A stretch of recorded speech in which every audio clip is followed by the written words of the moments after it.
Good morning. Welcome back to Dower House Farms. Fong is just going dropping off the feeder. He's going harrowing the gallop. It's fairly frozen out this morning, so we'll have to give it a run to loosen it up. For any of you who aren't familiar with the channel, we're a beef and crops farm in East Cork in the south of Ireland, and we put up a video every day to promote Irish agriculture. Today is day 99 of videos, so Jesus, I didn't think when I started you thought you'd never get to day 100, but anyway, tomorrow's day 100. Let's get to some beef chops while I'm waiting for Fong to come back with the tractor. Speed up the feeding a little bit. Some of these lads are doing a bit of scratching, so this fella in particular, so we're going to get them out and just treat them for life. Some fair beast bulls in here now.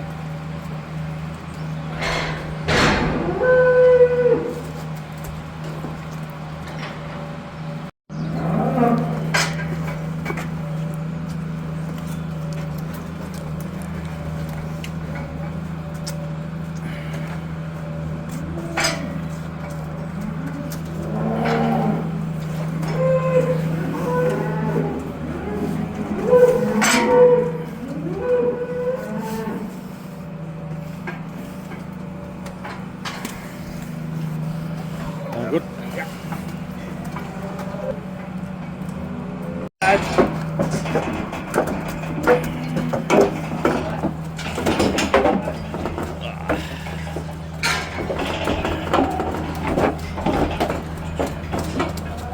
Come on.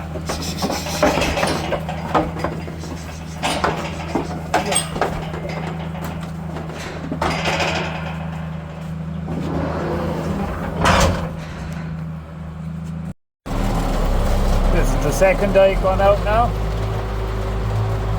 This is a starter diet for the cows. High fibre diet, just to condition them for hard feeding.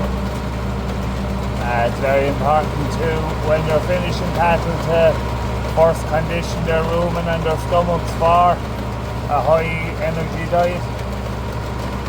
That's the best way to maximise your gain from the feed and reduce your cost of gain. Because when you're feeding cattle, the most important thing is cost of gain. How much it costs you to put a kilo of feed on those animals.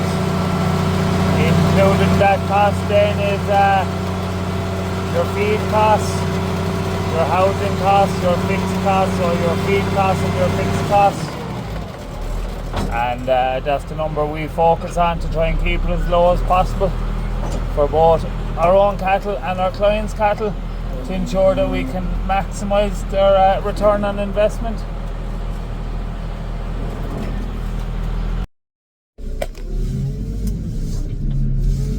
Now it's actually like this evening, 5 o'clock, 5:30, and I've been in the office all day doing up diets for clients and going through mineral specs and for myself and for clients,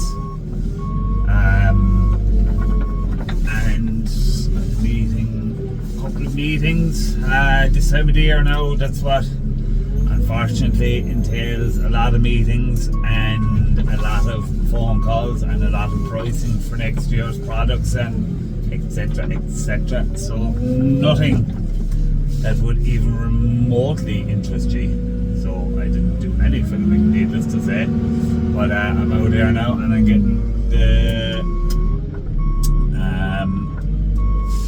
all the silage and the beef and etc ready for tomorrow morning. So God, you see some difference now when you bring in the weanlings, the way you start to go through silage, because you could have a lot of finishing cattle in and you don't go through that much silage, because a large part of the diet is made up of concentrates.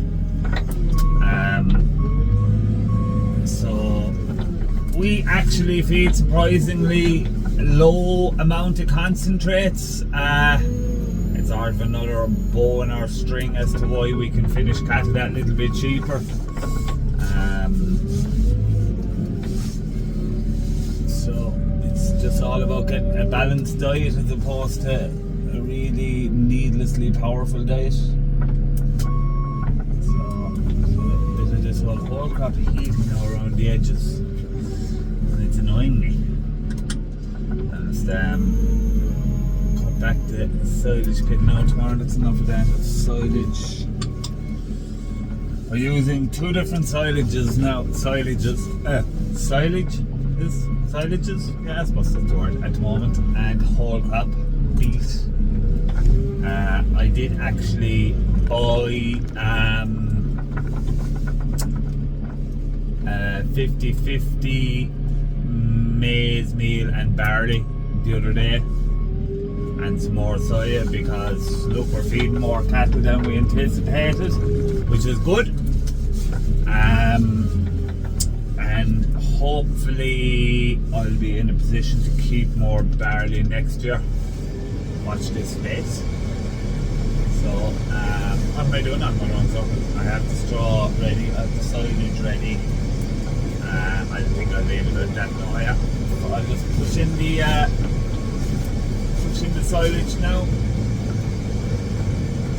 Have it ready for the morning. So yeah, I think 2025 is going to be a very busy year. I'll see there now in a second. So yeah, it's looking like 25 is going to be hopefully an exceptionally busy year on our house farms. A couple of potential projects in the pipelines. Anyone who knows me knows that I always have potential pipelines in or projects in the pipeline. But yeah, we won't say too much more on them now until we get going. Maybe they won't get going this year at all, who knows. So I'm going to, I'll turn you around now, just look at me. I'm going to bed down these cattle now. Look how white the bales are. It snowed in the shade with a blizzard. I got that from the maize meal and barley mix I got. It came there yesterday and they blew it in, so it's awful stuff. The dust off this cat. But yeah, I actually bedded down the cows this morning. Don't know whether they film it or not. But I'm going to give them another bale there now, because the front of the pen is wet. I just can't dry it up. It's as the diet gets more powerful and their dung starts to dry up, the pens dry up, but this is really the tricky time there now at the moment when you get cattle in and their dung is, you're sort of starting to rev up, their dung is loose and it's impossible to keep the beds dry. So I'm going to give them another bale there now and blow it in just into the front of the pen and keep them nice and cozy all day. So there's two pens of cows there now at the moment. There's the pen on the slats and the pen. There's two pens on the slats and a pen on the straw. I'll have to go down now and pick that up, bummer. But they're all going to be going into the straw tomorrow, because I think we'll bring in the remainder of the weanlings tomorrow. I get this pen bedded down here now. It's just the front of the pen there is a little bit wet, so I'm just trying to dry it up. The back of the pen is bone dry, so it got bedded down this morning. So this is just an extra bale now to keep nice and cozy for the night. I keep a small bit and throw it into the bulls, but they don't want much. Their bed is bone dry, so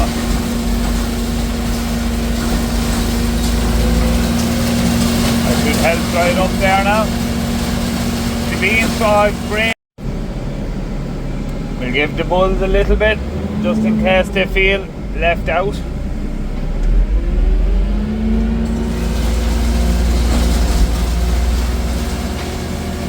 Freshen up their bed for the night.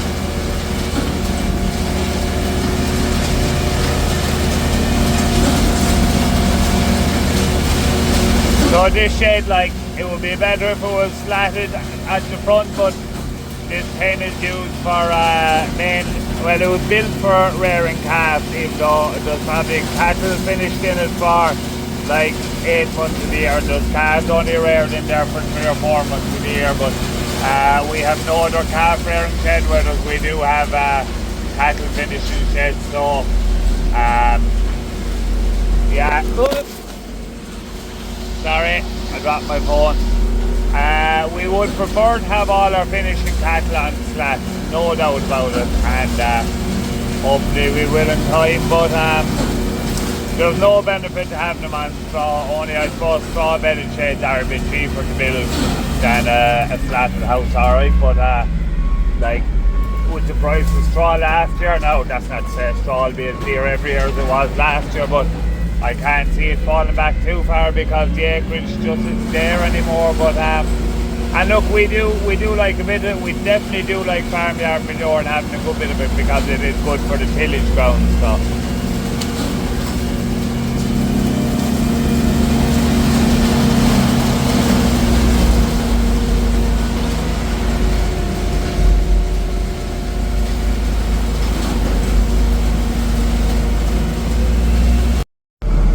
job done with no hardship. Can't beat the Tilly Hawk. We hate pikes in our house farms. Well, I do anyway. Suki calf update. He's flying after his dose of precision microbes. So he even had his little bit of snow after the snow party last night from the ration. So I've all the gear put away now. I've all the silage pushed in. All the cattle bedded down. Look at these cows. Can you see? Hold on, I'll try and zoom out. They're after shaping up some mount in 10 days. They are motoring. These are the first batch cows that came. They're here. I suppose they're here the guts of a month now nearly. Maybe not, 3 weeks I'd say. But they are flying. So yeah, anyway, I'm going to leave it there now for today. Sort of bit of a waffly video, but you look at. Tomorrow is day 100 and I've been racking my brains to try and come up with a really novel idea for video 100, but I haven't got there yet anyway. So if you do have something you want to see, put it in the comments and we'll do it. Right, see you tomorrow for the big one. Toodles.